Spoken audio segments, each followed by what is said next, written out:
Let's start. I'm Jeff Grube. I'm a senior lecturer at King's College London.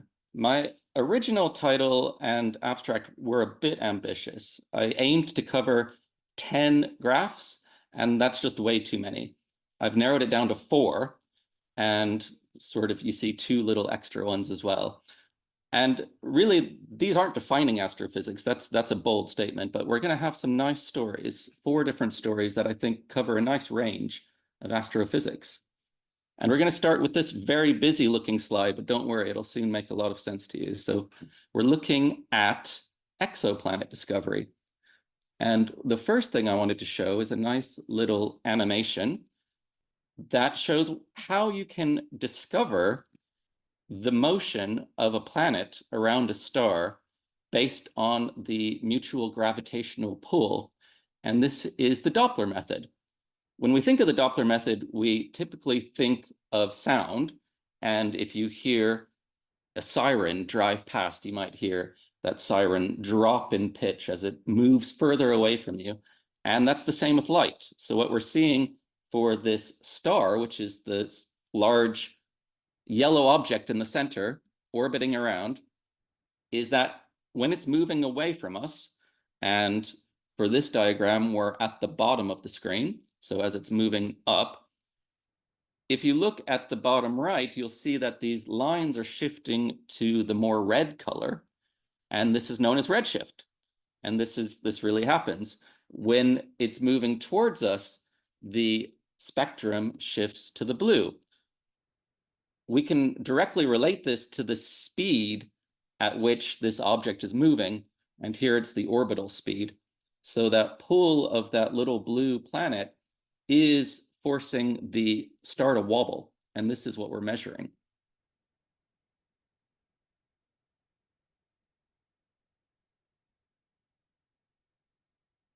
So in 1995, Didier Queloz and Michel Mayor discovered the exoplanet 51 Pegasi b, and this is their data. It's very exciting. It's the first exoplanet, or the first planet discovered around a star similar to our sun, and you can see that oscillation in the velocity of the star either moving away or towards Earth, and this is very much matching what you would expect from the Doppler method of an orbiting planet, and from that you can tell the mass of the planet and how close it orbits to that star. And what we found is that this is a hot Jupiter. So what does that mean? It means that its mass is about 150 times the mass of the Earth's. So it's actually about half of Jupiter's mass. And it's orbiting close to the star. So it's orbiting about 10 times closer than Mercury orbits around the sun. And at that distance, it's hot. So the rough estimates are about 1,000 degrees Celsius on the surface of this planet. So this is a relatively early version of the graph that I'm featuring, where we have on the y-axis the mass of the planet, and on the x-axis is the orbital period. So how long does it take to do a full orbit around the star? And if you can read off in the upper left, at about 150 or so times Earth's mass, and then on the x-axis at about 4 days is where this planet lives. So this, you can see, is not very well populated, but this graph was made in 2011 by Michel Mayor, and now we've added thousands of exoplanets. And to show that clearly, we can look at this cumulative number. So this shows that 1996, you add 1 basically, and then it wasn't really until about 2010 up to 2014 is when you slowly got more of these detections using this Doppler method, this radial velocity method, where you're looking at the velocity of the star as it wobbles around. But then you see in green, suddenly this explosion of detections starting around 2014, 2016, up to the present, using a method I'll explain now called the transit method, and really with the Kepler Space Telescope, as well as other observations as well. But we can see this explosion from a handful up to 5,000 exoplanets. So how does the transit method work? Well, this is a nice little animation where we have the graph on the bottom. So how bright is this star? Well, the star is just dimmed a little bit as this planet transits in front of it. So there's a shadow caused by the planet. And then as it just leaves our viewpoint towards this star, then we may go back to a relatively steady brightness. Now, the trick is that stars are not necessarily perfectly steady in their brightness, so you have to account for that. And this dip is quite small. So we'll look at some real data and show that this is actually quite difficult to do. But if you can very accurately measure changes in brightness, then you can detect these transits.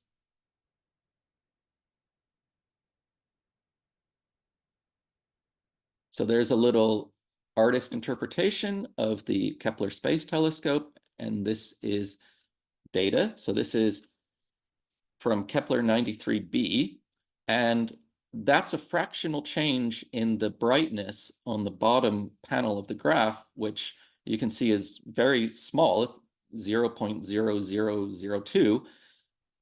And then on the upper panel, it shows that this transit repeats.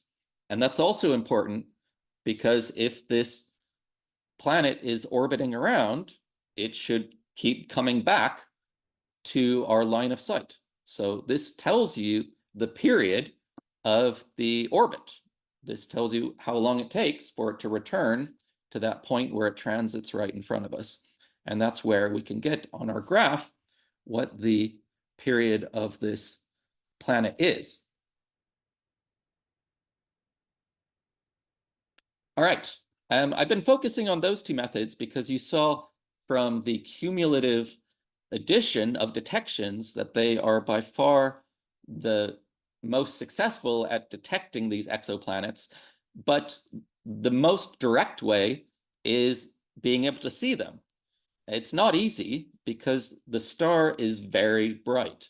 However, if you can block the starlight using a coronagraph, as done here with the Kepler telescopes in Hawaii, then you can at least make the contrast a little bit better so that you can actually see the planets themselves. And if this was a video, you'd see that these planets are orbiting. So this is direct imaging of exoplanets. And that has been done now in quite a handful of cases,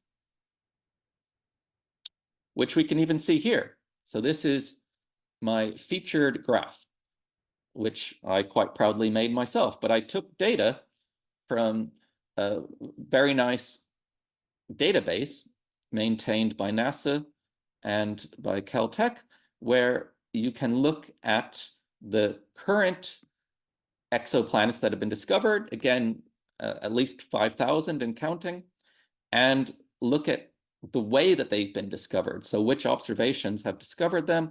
And this helps us, especially if you can look at the planet using both the transit method and the Doppler method to get an accurate measurement of the planet's mass and also its orbital period. And we see Earth looks quite lonely down there. And this also tells us about the difficulties of the detection methods. So it is easier to detect a planet if it's orbiting closer to a star. For the Doppler method or the radial velocity method, that means that the star itself orbits faster. Its wobble is faster, so it's easier to detect. For the transit method, it's also more likely that you can detect it if it's in a closer orbit. And so that's one of the reasons why it's difficult to find. However, a lot of these smaller mass planets are still interesting because they're orbiting stars that are less massive than our own sun. And what that means is that those stars are, as we'll see in our next featured graph, when we look at stars, they are cooler. And that means that since it's a cooler star, even if you're closer to it, you can be in the habitable zone.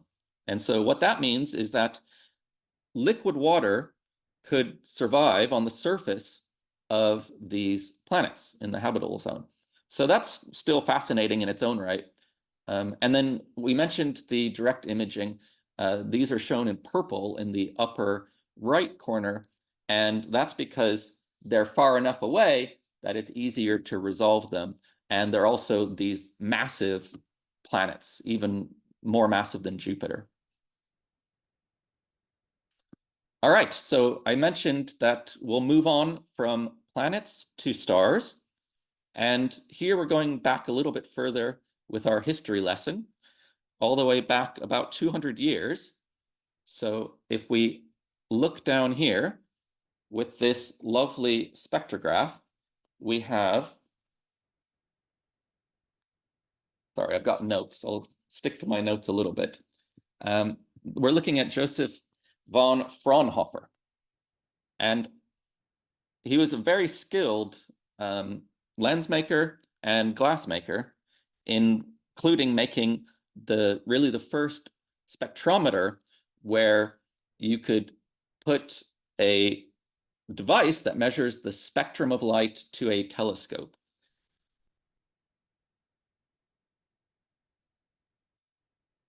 So here are some modern observations of the spectra of stars. And these are 3 different types of stars. So we see in the middle in yellow is a G2 type star, which is very similar to our sun. And that temperature is in kelvins, so very hot on the surface.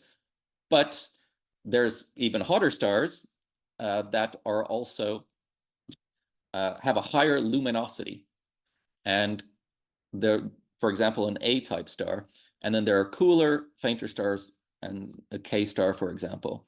So we'll talk about these different types of stars, but one of the important things here is that shape that you see of the spectrum, where the wavelength, when you get to the higher wavelengths, it drops off. This is in a log scale, and this shape is known as a black body shape.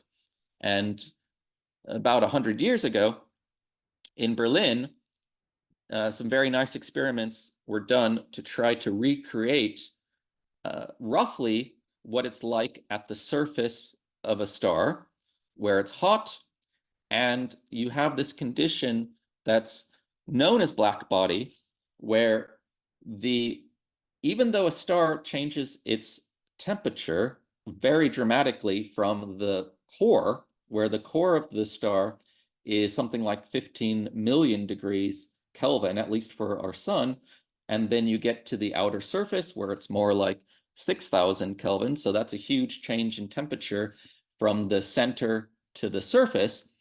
But on the surface, for most of its life, it actually stays relatively stable. And in a thin layer at the surface, it's in what we call equilibrium, which is that it's at a very similar temperature to the thin layer below it and above it. And in that situation where you've got the gas of the star, the gas, the little, mostly hydrogen, ions are bumping into each other. And what you're getting out is really just this radiation that you would expect that relates directly to the temperature. And so that's how we see that it follows these dashed lines in the graph are the theoretical prediction, which Planck, who was working in Berlin, where these measurements were done in the lab, through some kind of not quite correct, but eventually he got the correct answer using a derivation that was a little bit strange, but he got there in the end. And this is now the curve that you'd expect for black body radiation, which is any type of object that radiates due to its temperature. So we also emit black body radiation ourselves, as do any other warm object. But often it's much more complicated. Luckily, with a star, it's relatively simple. However, you still see that there are these lines, right? And those lines are interesting. And the image you're looking at is from Harvard from about 100 years ago as well. And these are very important astronomers. And I can point out a few in particular who really studied carefully the observations of stars and cataloged what they saw with these spectral lines.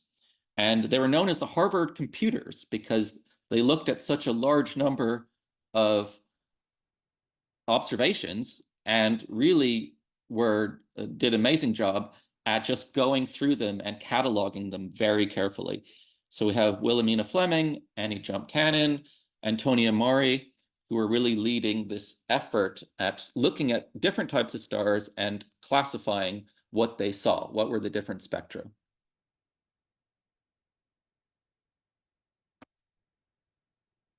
Now, what we see here with this diagram of the sun and the Earth orbiting around the sun and looking at a star is a way to measure the distance to an object. And this is one thing you should take away from this lecture, is that it's very important to know how far away something is in space. And it's not easy. In fact, it proved to be much harder than early astronomers, say 200 or 300 years ago, thought it would be, because stars are further away than people expected. So the angle that you see in the sky is actually very small when you try to do this. So what were they doing? This is called the parallax method. And this was realized very early on, but wasn't really successfully done until using a telescope that Fraunhofer had built.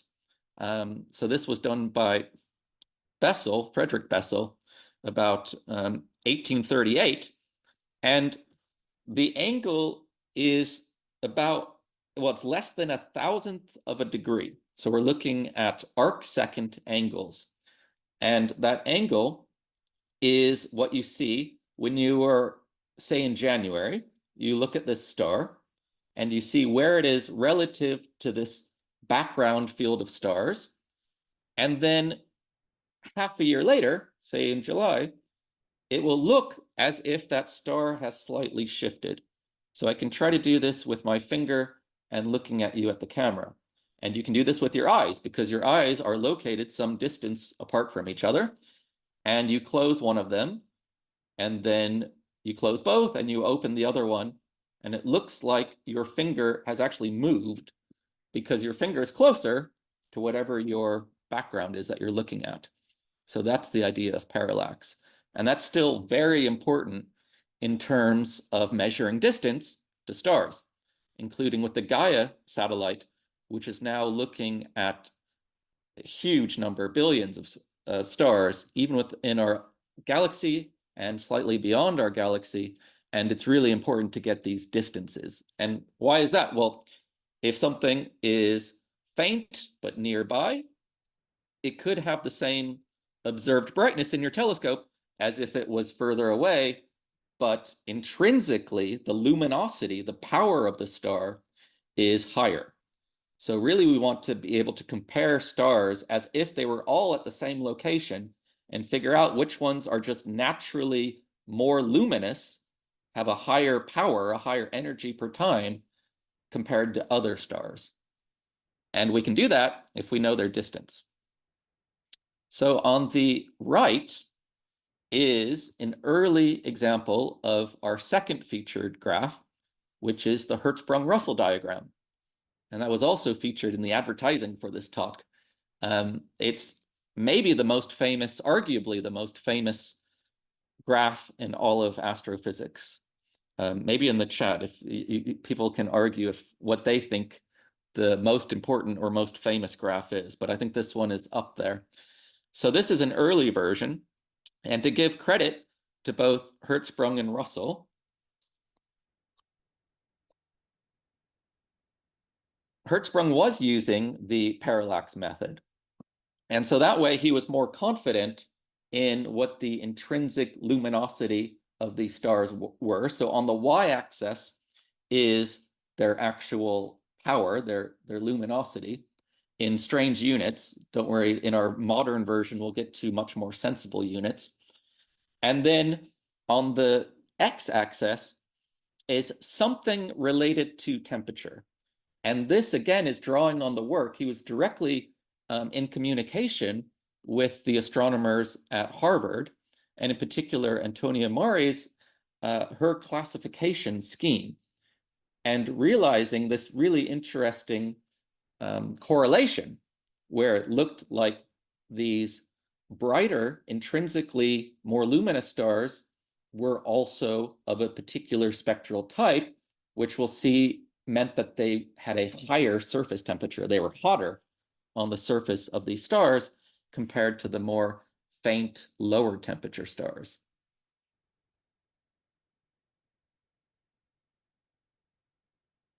All right, so I'm going to present a version that I created, but this is a nice sort of schematic version of a Hertzsprung-Russell diagram where we have, again, on the x-axis is the temperature. Now, it's a quirk of astrophysics that we've just kept for historical reasons, that when Hertzsprung and Russell used the classification scheme, unfortunately, on the left side of the graph were higher temperatures, and on the right were lower temperatures. So that's why that arrow is important. And that's also where the color scheme comes from, that just for fun, or to make it more obvious, they've colored the stars that have a lower surface temperature red or orange, and then the higher temperature more blue or white. And what we see are these distinct parts of the graph. In the center is the main sequence that follows this diagonal, and the location of the sun is pointed out. And we can see that there is this range. And the interesting thing here is that a star lives a long lifetime, but its lifetime really depends on how massive it was when it was born. So with the birth of a star, when you've got a molecular cloud that then collapses under gravitational collapse and starts to form a protostar, you can have different masses at which this star is born. By far the most likely are stars similar to our sun or lower mass stars, and then much more rare are stars that are born more massive, say 5 or 10 or even 50 times more massive than our sun. And that really dictates then what the rest of their life is going to be like. So the important thing with a star is to remember that it's a ball of hot gas in its core at very high temperatures, about 15 Kelvin. Those temperatures are high enough for thermonuclear fusion. So the hydrogen, and it's mostly hydrogen, can fuse together to form helium.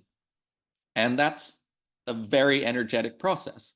So that energy then spreads out from the center, from the core, out through the layers of the star. And that also makes sense why it's so hot in the center and then gets cooler as it travels through all these layers, as the radiation, the light that comes out from this nuclear fusion bounces around. So what's interesting is that even though it's not so dense compared to, say, water, or roughly even compared to our own atmosphere on Earth, but this density is higher in the star in the center, and this energy diffuses outwards. And what happens is that in that core, if it's a higher temperature, which happens when there is a higher mass, then it's a more efficient fusion process. And that means that the star has a shorter life. And that shorter life then means that it'll go from happily fusing hydrogen into helium to the last part of its life. And this is shown in this diagram is what's called as the main sequence turnoff, and also we'll get to what we see in the upper right, which is the giant branch. And so it's kind of fascinating is that the nuclear fusion process changes. And for the sun, we're middle-aged. So we think with good evidence from dating of material within our own solar system, such as rocks, but also just various other types of evidence that it's about 4.5 billion years old. But we expect a star like our own sun to have a total life of about 10 or 11 billion years. So kind of in the middle. So for another, say, 5 or 6 billion years, it can carry on just undergoing this relatively simple fusion process in the core. But then at that point, it's basically used up all of the available hydrogen in the core at that temperature, and it will slightly contract, the core will, and start to then undergo nuclear fusion in a outer layer. And this process can actually increase the luminosity. It can be more efficient. And what can actually also happen is that can trigger the expansion of the star. So the star starts to grow bigger. And this is where we get a larger radius, much larger radius of the star. And it becomes, as shown in this schematic diagram, bigger. It's a red giant. Why is it red? Why is it moved over to the right side of the diagram at lower temperature? Because when a gas gets colder, it gets colder when it gets larger. So an expanding gas bubble, as it gets bigger, it gets cooler on the surface. So that explains why it's got a relatively cooler surface. Now, another thing that's really interesting at the end of the life of this star, and let's talk about a star similar to the sun, is that after the red giant phase, all of the material surrounding the core can be blown off, and it can form these beautiful nebulae. And what's left is the exposed core, which is very hot. And that core now has basically stopped undergoing fusion. So to blow off those outer layers, it was a very rapid set of efficient fusion where you can even fuse together. So you fuse together helium and you end up with carbon and oxygen. So you've got this, what becomes a white dwarf. So it was the core of the sun, but now it's not undergoing fusion anymore, and it's just a ball of carbon and oxygen, but it was hot. It was the core. And so that's why you see it's on the left side, it's got a high temperature, but it's a dwarf because it was just the very core of the star. All of those large outer layers, the atmosphere of the star is blown off. And so it's a small size, and it does cool over time. So it will cool down, but because it was only the little star, it's actually got a smaller luminosity, and that's where you see the white dwarfs. So that was quite a bit of time to spend on the HR diagram, but that just shows you how much you can learn by interpreting it in terms of the life and history of a star. So here's the version I made, which I'm kind of proud of, where I used data from, so there is Gaia, which is currently the satellite that's taking amazing data orbiting above us. There was also Hipparchus, which was an earlier satellite that was very similar in looking at the parallax. So we talked all about the parallax method. And what it does then is it gives you a very good distance to these stars. And with that distance, you can then use the recorded brightness to get the luminosity. So remember, the luminosity is the power. If they were all located at the exact same distance, this is comparing their brightness. So we at least now can correct for that. We correct for their different distances. And this, again, shows that those stars in the HR diagram at the top left really are bigger and hotter and more massive and larger than the ones in the bottom right. And you can see our sun, and you can also see there's that branch of the giants up in the upper right, and down on the more bottom left are the white dwarfs. So that's the Hertzsprung-Russell diagram, the HR diagram. Looking at the time, I think we're on track. Let's move on. This is exciting. This is now looking at general relativity.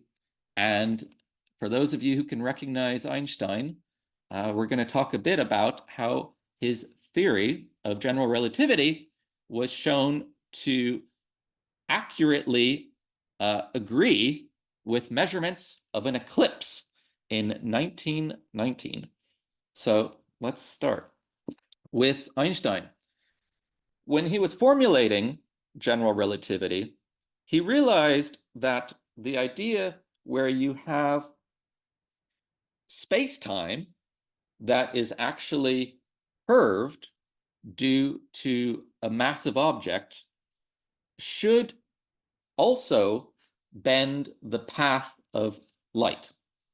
And so this is a diagram that he sent to,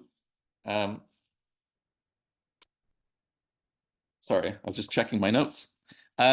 He sent to Mount Wilson Observatory in California.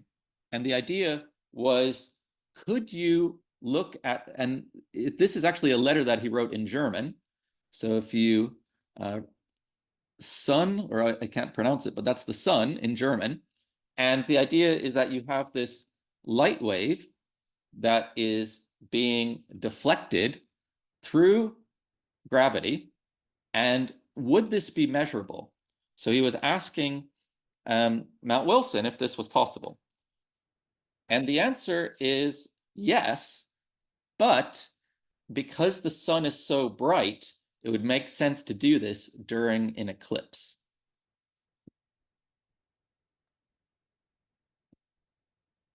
So we see there the photos of Arthur Eddington and also his colleague Dyson. And what they realized was that there was an upcoming eclipse in 1919, in May of 1919.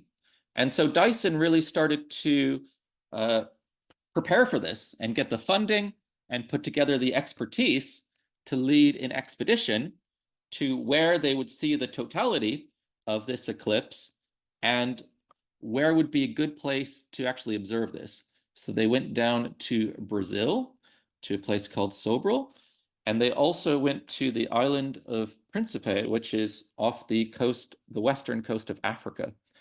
And this was the path that the eclipse took in 1919.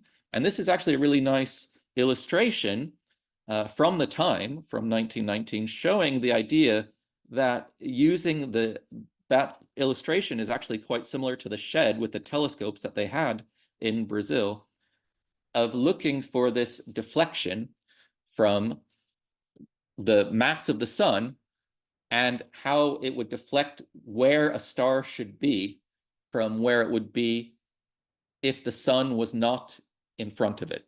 So the night sky stays relatively fixed on the scale of years, but on the scale of days, the sun moves relative to this fixed set of stars.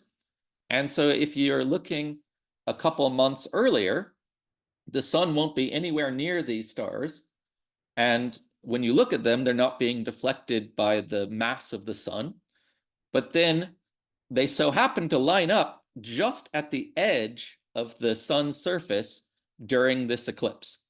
And being clever and being able to predict where stars were going to be at a particular time, at a particular location, they knew that it was also quite fortunate that the relatively bright set of stars were going to be right near the edge of the sun. So this looked ideal. And they went ahead and they put telescopes on the boats and they set off to Brazil and to Principe.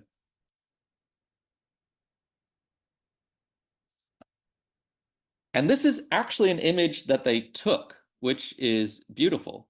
It's impressive with the quality of the image, and that's partly because modern reprocessing has been done. The original print was a bit more grainy, as you can imagine, but using the original negative of the photograph, this was one of their observations. And this was actually when it was a bit cloudy, and the clouds helped with the contrast so that you could see that huge prominence, that solar flare that you see in the upper right, which is pretty amazing. Circled with my little white circles, if you can just about see a tiny little white dot in the middle, is a star. So these were the stars that they were looking at. And this gives you a sense of, similar to when we were talking about trying to find an exoplanet next to a star and having to cover up that star with a coronagraph, this is the same idea. It's a natural coronagraph. It's covering the star thanks to the eclipse. So at least the contrast is a bit better, and you can actually observe these stars.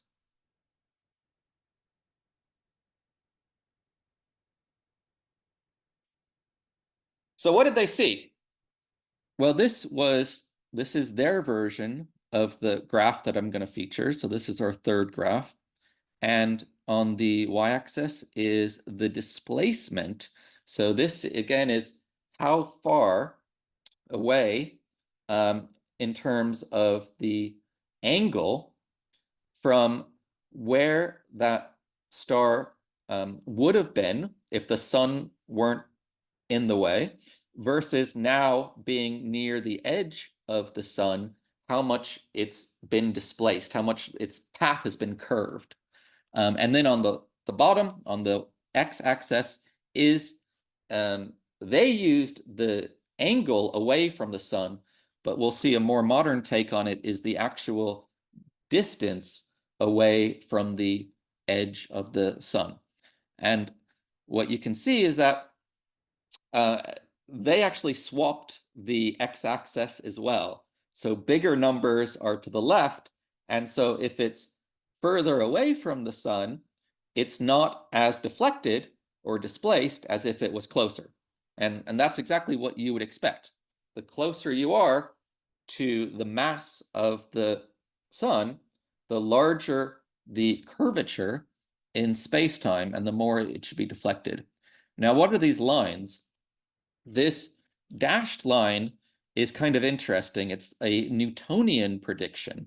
So this is if you treat Newtonian gravity, so this is from Isaac Newton, and you treat light as a particle, and you could think about it maybe having a mass. It doesn't really, if it's massive or not, but it behaves as if it was a massive particle. And due to the gravity of the sun, there is a deflection even under, under Isaac Newton's form of gravity. But interestingly, it's half as much as what you would get using general relativity, using Einstein's version of the curvature of space-time. And so that's what you see in the darker solid line was the prediction from Einstein. And you can see that the data seem to agree. And so this is really exciting. This is where you got the headlines from the New York Times, which this was, when it was announced in 1919, was very exciting. This was a real confirmation of general relativity. Now, if we look at our more modern version, I've also added some data from the 2017 eclipse that was visible in North America. And I have fond memories in New York City with holding my son in my arms. He was only a baby at the time. So he's 7 years old now. That shows how time flies. But I recommend looking up. I put the name. So Bruns published his data, and he was out, I believe it was in Wyoming, And using a relatively small telescope, he repeated the exact same type of measurements that were done in 1919. And this has also been done with other eclipses, but this was kind of one of the most recent and one of the most accurate set of eclipse data, where there again were a set of stars. And you can see on the x-axis what the distance was away from the edge of the sun. So how many radii of the same dimension as the sun these stars were away. So there you can see it's pretty close to the edge of the sun. And we already talked about arc seconds being less than a thousandth of a degree. So again, this is a relatively small deflection, but with a modest telescope, you can still do this. And really what's interesting is showing that the results agree, again, quite nicely. Now, why is this curved, whereas my last one was a straight line? And that's because this is in linear space. I've decided to not take the logarithm. That's just a choice to make, but it shows that still it nicely fits the data. All right, so I think we're making good time. I'll try to speed up a bit. This is my last graph that I wanted to feature. Actually, I'll try to speed up quite a bit. I went slower than I thought I would. So this is telling us about the expansion of the universe. So I wanted to feature another of the Harvard astronomers. So this is Henrietta Leavitt, and one of the in her work from 1919, she looked at the Small Magellanic Cloud, which is near our Milky Way, and looked at a particular type of star that's called a Cepheid. And what this Cepheid star does is it pulses. Now, if we look back at the HR diagram, this would be found in the giant branch. It's an evolved star closer to the end of its life, and it's much larger, which is also good because it's also brighter. So this means that you can see them relatively far away. You can see them in other galaxies. So these Cepheids are bright, which is important, and they also pulse. Now, when they get bigger, the luminosity increases, and then they follow a regular pattern where they get smaller, it gets dimmer, and then so you see the shape. And that then gives you a period of the oscillations. How long does it take? And you can see the modern data on the right shows you how many days it takes for that oscillation. And then you see a nice correlation where the more naturally luminous Cepheid variables have longer periods. And this is related to the physics of how this oscillation is going on. And you can see that graph there, which is the logarithm of the period in days on the x-axis, and on the y-axis is the luminosity, and again, kind of funny units. But that was the graph that Leavitt made with her colleague, Edward Pickering. So using Cepheids, Hubble, we see the photograph of him in the lower left at Mount Wilson Observatory in California, was able to, using the largest telescope in the world at that time, during the 1920s, to observe Cepheid variables in the Andromeda galaxy, which we now know is the closest large galaxy to our Milky Way. At that time, it wasn't clear that it was a separate galaxy. We didn't know the distance to Andromeda, but these Cepheid variables suddenly made it clear that the distance was larger than people would have guessed, and it really is a separate galaxy. And so this was settling the debate, the great debate, about whether these nebula that were observed were actually distant galaxies or if they were inside of our Milky Way. Without the distance, it's hard to know, but this Cepheid distance was really important to that. The other thing that we have is how fast is this nebula either moving towards us or away from us? And we see that in the redshift. So we talked about the redshift of a planet orbiting around a star. It's the same idea. Here, instead of an orbit, it's just continually moving away from us.